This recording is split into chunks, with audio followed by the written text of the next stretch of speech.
Et les candidats à ces municipales, les candidats à la métropole de Lyon nous répondent aujourd'hui sur LCI. Bonjour Andrea Cotarac, elle est disputée cette élection. Vous portez-vous les couleurs du Rassemblement national? Quel est votre objectif et est-ce que ces divisions, notamment en division au sein du parti majoritaire, font votre affaire? Bonjour madame, écoutez, d'abord c'est assez amusant de voir des batailles complètement artificielles entre Europe Écologie Les Verts, M. Kimmelfeld, M. Collomb. Je rappelle quand même que ça fait depuis des années que ces gens-là dirigent ensemble la métropole de Lyon. Ils défendent donc le même bilan de mandat. Nous avons des priorités qui sont complètement différentes parce qu'eux souhaitent diriger la métropole de Lyon comme des bobos. Depuis Lyon, considèrent le périphérique lyonnais comme une muraille de Chine derrière laquelle vivraient des barbares. C'est pas notre conception des choses. Nous pensons que ces Français qui vivent derrière le périphérique ont aussi droit à la sécurité. Nous avons une explosion de l'insécurité là-bas. On va instaurer un fonds de 50 millions d'euros pour permettre aux communes d'équiper, d'armer physiquement, moralement et matériellement leurs hommes pour garantir la sécurité au plus proche des citoyens. Et nous nous opposons clairement à une police métropolitaine qui, à notre avis, va encore une fois envoyer la sécurité très loin des préoccupations des Lyonnais. Alors vous les raillez, vous les traitez de bobos, n'empêche que pour l'instant, en tête, on trouve Gérard Collomb et les écologistes qui pourraient peut-être, eux, créer la surprise à Lyon. Écoutez, j'entendais tout à l'heure le président de la République, ce sont un peu une forme d'équipe d'escrocs, puisque j'entendais le président de la République expliquer qu'il souhaitait lutter contre le séparatisme islamiste.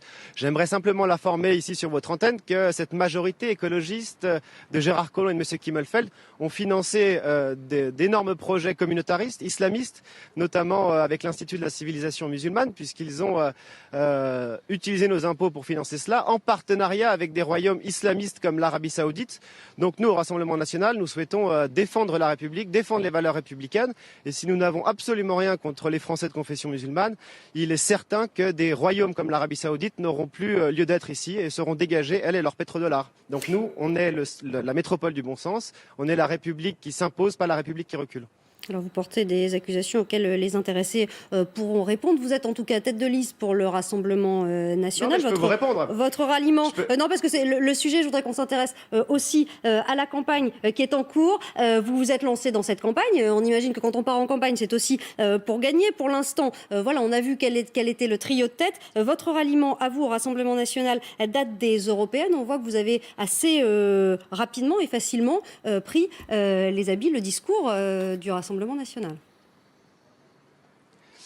Tout à fait. On a la sécurité des biens et des personnes, on a la sécurité des femmes, puisqu'on va mettre aussi en place la protection des femmes, notamment en leur garantissant un logement pour celles qui ont un risque de coups et de blessures de la part de leur mari, le temps de l'enquête. Nous avons une sécurité face à la précarité. Je ne suis pas sûr que ce soit uniquement une thématique de gauche, puisqu'on va garantir à des étudiants, notamment 10% des logements sociaux pour les étudiants les plus précaires, parce qu'à Lyon, vous le savez, au mois de novembre dernier, un étudiant s'est immolé. J'aimerais dire à votre téléspectateur, c'est une situation qui est absolument anormale. Et concernant les sondages, j'aimerais simplement vous dire que, apparemment, d'après les analystes politiques, le Rassemblement national multipliait par 2, par 4, par 5, voire par 10 leur nombre d'élus en métropole de Lyon.